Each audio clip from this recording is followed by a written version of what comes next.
Coming to the last principle of instrumentation, that is activation.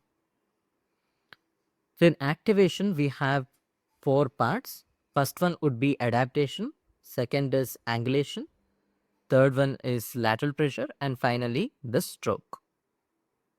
When we say adaptation, it is the manner in which the working end of the instrument is adapted onto the tooth surface. Each instrument will have different type of adaptation.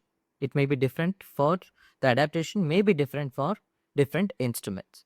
But there is one common point in all the instruments, that is how your terminal shank is in relation with the tooth surface. Whenever you adapt any instrument, the terminal shank should be parallel to the long axis of the tooth. So in this case, this is the long axis of the tooth, and my terminal shank will be parallel to the long axis of the tooth. Okay, this is how we have to adapt this particular instrument. The one which I'm holding here is sickle scaler, and if you see carefully, the terminal shank is parallel to the long axis of the tooth. Let me remind you, it is the terminal shank which should be parallel, not the handle of the instrument. If I hold the handle of the instrument parallel to the long axis of the tooth, it would look like this, which is certainly a wrong way of adapting the instrument. Instead, the terminal shank should be parallel to the long axis of the tooth. Further, in sickle, this entire thing is the blade. From here till the tip of the instrument is the blade. But that doesn't mean we should be adapting the entire blade. We would be adapting only terminal 1/3 of the blade. What we can do is we can divide the blade into 3 parts. Terminal 1/3, middle 1/3, and the third which is towards the shank. So when we adapt sickle, we should be adapting only terminal 1/3. Keeping in mind that the terminal shank should be parallel to the long edge of the tooth, we are adapting only terminal 1/3 of the instrument. See, if you carefully see here, I'm not adapting the entire blade. It is only terminal 1/3 of the blade is being adapted. Only terminal 1/3 of the cutting edge is adapted. And the terminal shank is parallel to the long edge of the tooth. Instrument which I am showing now is posterior Jacquette Scaler. When we say posterior Jacquette Scaler, it is meant to be used in the interdental surfaces of posterior teeth. So here in this instrument, this is the terminal shank of the instrument, and I am adapting onto the interdental surface of posterior teeth. So currently I am adapting between the 2 premolars, and you can see the terminal shank is parallel to the long edge of the tooth. So this is how I adapt the posterior Jacquette Scaler. This instrument comes in paired. So let's see how wrongly people tend to adapt.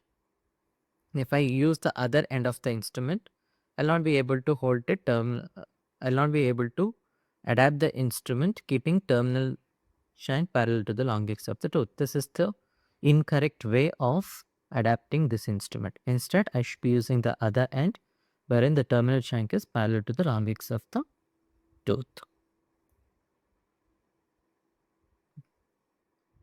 So if I'm working on distal surface of 4, that is the first premolar, I will just adapt it onto this tooth.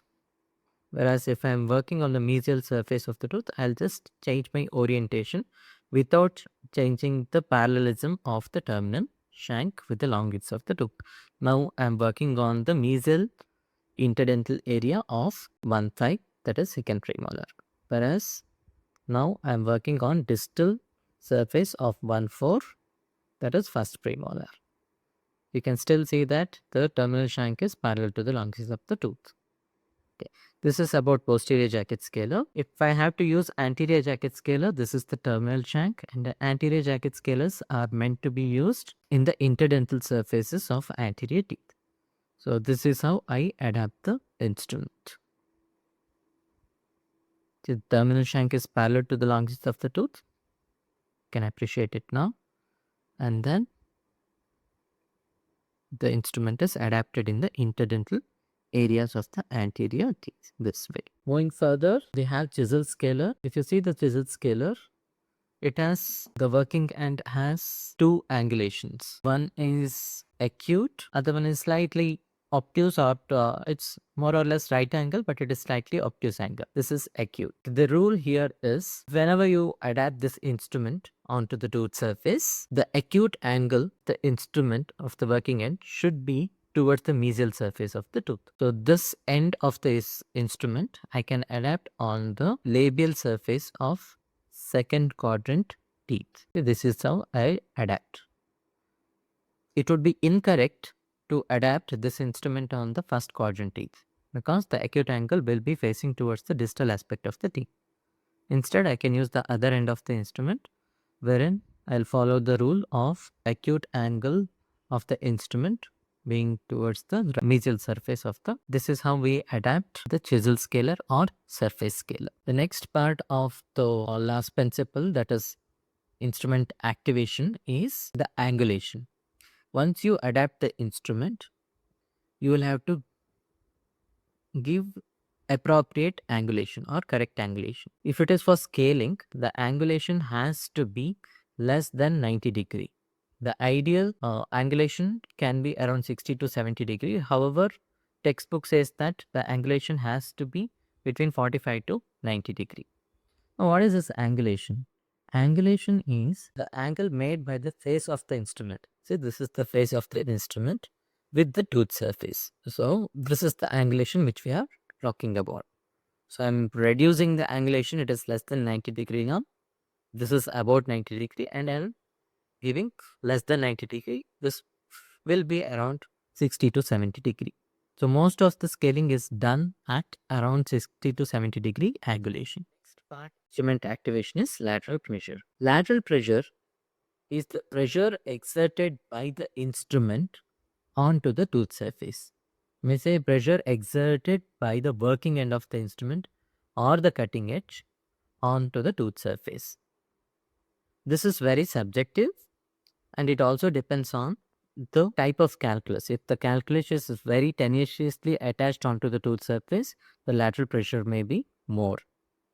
Whereas if it is only the plaque, you don't have to have much of lateral pressure. The last part of the principles of instrumentation, as well as the last part in instrument activation, is the stroke. Now that you are following all the other principles correctly, starting from accessibility, visibility, illumination, retraction, and instrument grasp, instrument stabilization, everything you have been following correctly, the final part is giving the stroke. That will complete the principles of instrumentation, and also it completes the procedure of scaling. For scaling, the strokes are different from root planing. The scaling stroke should be firm, short, pull stroke. Let's see how to give that stroke now. So this is the stroke. Firm, short, pull stroke. This is the stroke which we are supposed to give for scaling. Let me show with another instrument. So I'm adapting anterior Jacquette Scaler in the interdental area of anterior teeth, and this is how the stroke is given. This is the scaling stroke.